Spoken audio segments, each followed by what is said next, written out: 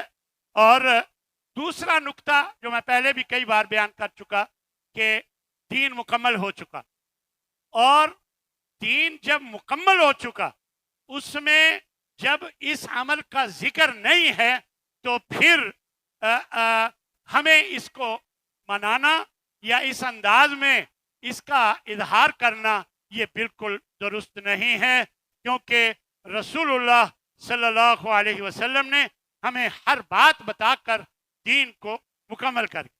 تیسرا نقطہ یہ ہے کہ جب طریق ولادت پر اتفاق ہی نہیں ہے تو پھر ایک دن مقرر خود ہی کر لینا، یعنی کوئی پوری امت میں اختلاف ہے، یعنی پورے دنیا کے مسلمان کسی ایک تاریخ پر ولادت کے حوالے سے متفق نہیں، اب پھر اس کو مسئلہ بنا کر اس طرح کرنا، تو یہاں سے یہ معلوم ہوا کہ یہ جو اختلاف ہے اس سے یہ پتہ چلا کہ صحابہ اہتمام کرتے ہی نہیں تھے، وگرنہ اگر وہ اہتمام کرتے تو ہمیں پتہ چل جاتا کہ فلاں تاریخ کو وہ کرتے تھے. لہذا معلوم ہوا کہ یہ عمل درست نہیں. پھر میں نے ابھی جیسے ذکر کیا کہ خوشی اور غمی اکٹھے ہو جائے تو ہمیشہ غمی کو اہمیت دی جاتی ہے، خوشی کو نہیں، اگر ایک دن میں اکٹھے ہو جائے. پھر یوم، ایک نقطہ پھر یہ بھی ہے کہ یوم ولادت سے زیادہ جو اہم ہے وہ یوم نبوت ہے، جس دن آپ کو نبوت ملی. لقد من اللہ، اللہ نے اس کا احسان ہمیں بتایا کہ یقیناً اللہ نے مومنوں پر احسان کیا. اذ بعث فیہم رسولا من انفسہم، کہ جب انہی میں سے اللہ نے ایک رسول ان پر بھیجا تو اللہ کا بہت بڑا احسان. یہ یوم نبوت، یہ اگر اس کا کوئی جشن ثابت نہیں ہے تو ولادت کا جشن کیسے ہو سکتا ہے؟ پانچواں نقطہ یہ ہے کہ ایسا کرنا غیروں سے مشابہت ہے، جس کی نبی صلی اللہ علیہ وسلم نے جس سے منع فرمایا کہ یہود و نصارہ کی مشابہت مت کرو. اب دیکھیں، عیسائی لوگ رونقیں برپا کرتے ہیں، ہم بھی کرتے ہیں، بتیاں لگاتے ہیں، لائٹیں لگاتے ہیں اور اپنے بازاروں کو سجاتے ہیں، گھروں کو. ہاں جی، حضرت عیسیٰ علیہ السلام کی میلاد کے موقع پر تو ہم بھی ویسے ہی کرتے ہیں، جیسے وہ کیک کاٹتے ہیں اب ہم بھی وہ ویسے ہی. میں حیران ہوا کہ 63 من کا ایک کیک کاٹا گیا، 63 من کا. یہ فیصل آباد میں کسی جگہ پر کیک تیار کیا گیا 63 من، کیونکہ نبی صلی اللہ علیہ وسلم کی عمر 63 سال. اور اسی طرح ملتان میں، ممتاز آباد میں 60 من، مجھے اب فگر یاد نہیں ہے، حلوہ تیار کیا گیا. ہاں جی، میرا خیال 600 من بتا رہے تھے، 600 من. اور اس میں اتنی چینی منوں پڑی اور اتنا.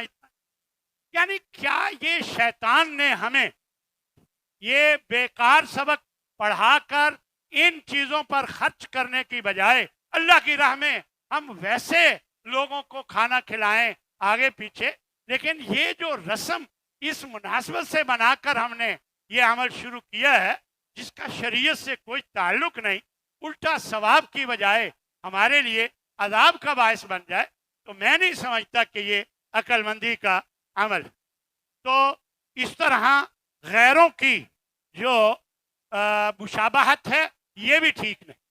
اور چھٹا نقطہ یہ ہے کہ جشن میلاد النبی چوتھی یا چھٹی صدی کی ایجاد ہے، چھٹی صدی کی ایجاد ہے، تو لہذا یہ بعد میں شروع ہوئی تو دین کا تو اس سے کوئی تعلق نہیں.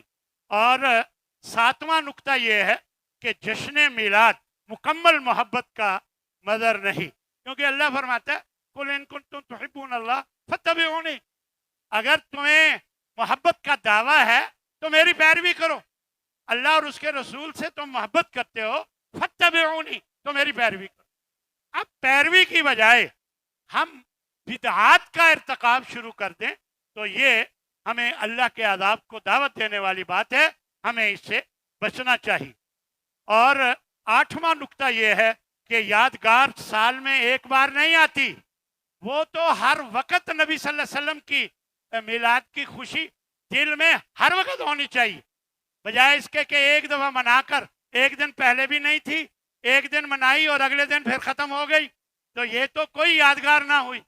لہذا یہ عمل ہر روز، ہاں جی، اللہ تبارک و تعالیٰ نے جیسے فرمایا وَرَفَعْنَا لَكَ ذِكْرَكَ، پانچوں نمازوں میں ہر روز نبی صلی اللہ علیہ وسلم کے ذکر کو ہم بلند کرتے ہیں، اذان میں، اقامت میں. اور یہ نبی صلی اللہ علیہ وسلم کا ذکر اللہ نے خود بلند فرما دی. اور نواں نقطہ یہ ہے کہ جب نبی صلی اللہ علیہ وسلم کی مخالفت سے منع کیا گیا ہے تو ہم کیوں مخالفت کریں؟ کیوں مخالفت کریں نبی صلی اللہ علیہ وسلم؟ کیونکہ اللہ نے اس سے منع فرمایا ہے. اس میں جو جو عمل ہوتا ہے وہ سب منکرات. پھر فضول خرچی، فلمی گیتوں کی طرز پر جو ہے نعتیں، شرکیہ نعتیں وغیرہ وغیرہ۔ کچھ لوگ جواز پیش کرتے ہیں کہ آپ صلی اللہ علیہ وسلم نے اپنا عقیقہ خود کیا تھا ولادت کے شکرانے کے طور پر، تو ایک تو یہ روایتی باطل ہے، ایسی بات امام نووی فرماتے ہیں کہ یہ روایت باطل ہے۔ اچھا، پھر اس سے میلاد النبی کا کہاں سے شروع ہو گیا ذکر؟ ہاں جی، عقیقہ تو ایک مرتبہ ہو گیا اور وہ ہو گیا، اب آپ ہر سال یہ عمل کرنا شروع کر دیتے ہیں۔ پھر نبی صلی اللہ علیہ وسلم نے فرمایا میں پیر کو پیدا ہوا تو میں روزہ رکھتا ہوں، آپ صلی اللہ علیہ وسلم کی یہ سنت ہے۔ اگر آپ خوشی منانا چاہتے ہیں، نبی سے محبت رکھتے ہیں، تو ہر پیر کو روزہ رکھا کر، یہ نبی کا طریقہ ہے، اس سے آپ کو اجر ملے گا، بجائے اس کے کہ آپ اپنے آپ کو جہنم کی طرف لے کر جائیں نبی کی مخالفت کی وجہ سے۔ تو اس لیے ہمیں کوشش یہ کرنی چاہیے کہ ہم سوموار کو ہر پیر کو روزہ رکھیں اور کوشش کریں کہ کسی قسم کی بدعات کا ارتکاب نہ کریں، اس سے بچ کر رہیں۔ اللہ ہم سب کا حامی و ناصر ہو، اور اللہ ہمیں توفیق دے کہ ہم نبی کے طریقے پر چلنے والے بن جائیں۔ وآخر دعوانا ان الحمد للہ رب العالمین۔